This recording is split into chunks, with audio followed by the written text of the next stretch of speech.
Have you ever wondered why certain places just feel wrong, or how a haunting actually mechanically works? Today in this explainer, we are breaking down two absolutely chilling local legends to uncover the real mechanics of the supernatural and what we call unsatisfied souls. Let's get right into it. Okay, let's dive into this core thesis. There's this ancient concept of a tripped atma, which translates to unsatisfied souls. The idea here is that souls that die prematurely and unnaturally remain unsatisfied, forced to wander the earth for centuries. Think about it. A sudden, violent, or deeply unjust death completely shatters the natural order of things. That massive trauma acts like an anchor, tying the spirit to our physical world. But as you'll see today, how they're anchored changes drastically based on the exact circumstances of their demise. Our first case study takes us to a desolate highway and a seriously terrifying roadside dhaba. Meet Mohit. He's a 20-year-old college student who got put in an impossible situation.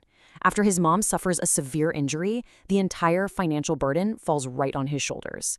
So out of pure desperation, Mohit takes a night shift at a 24-hour highway dhaba, a lonely roadside diner. He's exhausted, he's vulnerable, and he is completely unaware of what actually happens at this diner when the moon vanishes from the sky. Now, what's really interesting and frankly terrifying about this situation is the sheer methodical dread baked right into the survival instructions.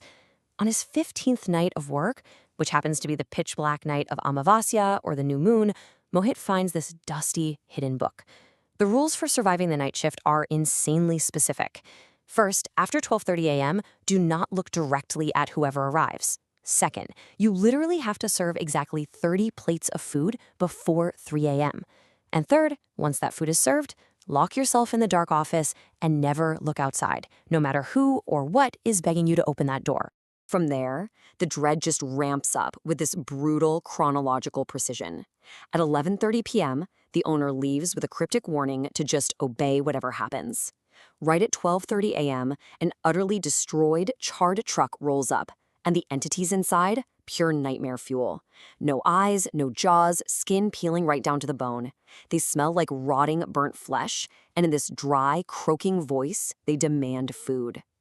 Fast forward to 1:55 a.m., and Mohit is frantically cooking, literally feeling their hot, dead breath on his neck. Finally, at exactly 2:58 a.m., with just 2 minutes to spare, he drops that 30th plate on the counter. The second that 30th plate hits the counter, everything fractures. It's a total sensory assault. The power instantly dies, plunging the whole place into pitch darkness.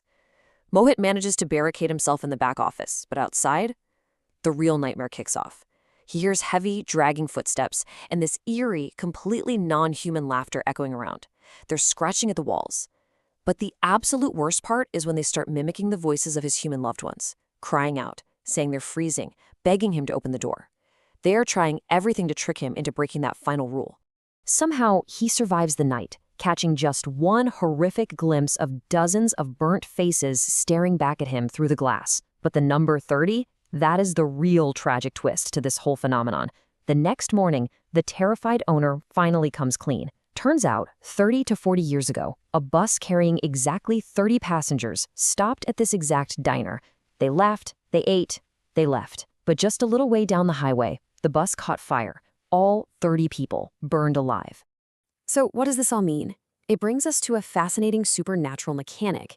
These spirits are trapped in an infinite loop. Because they died so suddenly and unnaturally, they don't even realize they're dead.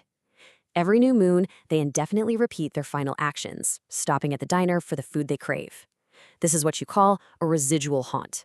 They weren't actually targeting Mohit, he was just standing in the way of their spectral echo.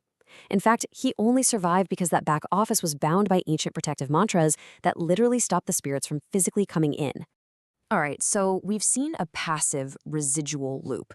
Now, let's look at something infinitely more dangerous, an active, malicious possession.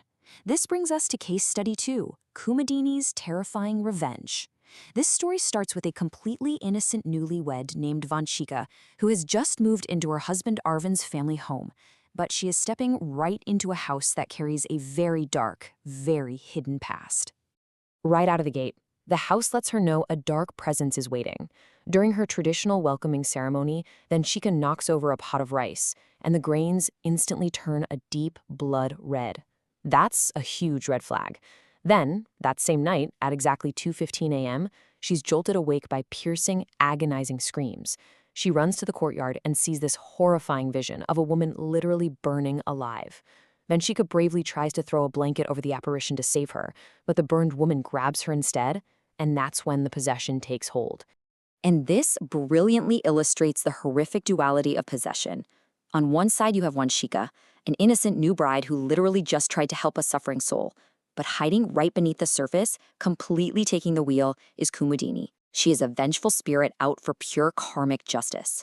Poor Vanshika's mind is just pushed aside, and her body becomes nothing more than a physical tool, a vessel for Kumudini to enact this deeply personal, unbelievably violent agenda against the family. Kumudini doesn't just lash out blindly either. Her vengeance is systematic and totally brutal. On night one, using Vanshika's possessed body, she pours kerosene around her sleeping mother-in-law and burns her alive in bed. A few days later, she goes after the father-in-law, physically twisting his neck until it breaks before setting him on fire too. Finally, she waits for the husband, Arvind. She chokes him out and subjects him to the exact same fiery fate. Kumudini is literally using the precise method of her own death, fire, to execute the people who wronged her. So, you have to ask, what could possibly drive a spirit to such calculated, centuries-long brutality? Well, the tragic origin of Kumudini is finally revealed during that last fatal confrontation with her husband, Arvind. Before she ends him, she forces him to remember exactly who she is, completely stripping away his ignorance and making him face the awful things he did. The sins of this family are just unforgivable. Kumudini was forced into an abusive marriage with Arvind by her own family. Arvind was a violent alcoholic who brutally beat her every single day. And when an old lover simply tried to help her escape the abuse, Arvind falsely accused her of eloping. To punish her and basically to cover up his relentless domestic violence, he dragged her into the kitchen and burned her alive. And the most sickening part, his parents just stood by and watched silently, plotting to write the whole thing off as an accidental kitchen fire. That profound injustice and the complete lack of consequences while she was alive is exactly what fueled her terrifying revenge in death. So, the crucial point is, when we put these two tragedies side by side, a really clear pattern emerges. In the Daba tragedy, the cause of death was an accidental fire that resulted in a manifestation of trapped spirits in a residual loop, just seeking the food they were denied. Since it was an accident, there's nobody to punish, so it stays an unresolved infinite loop. But in Kumudini's case, her death was a malicious, intentional burning. Because of that, her manifestation is an active, targeted possession out for blood. Her haunting is only resolved through exacting poetic vengeance on her actual murderers.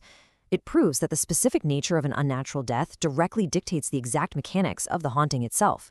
Which brings us to a really unsettling thought to wrap up this explainer. Kumudini finally found her peace through revenge, right?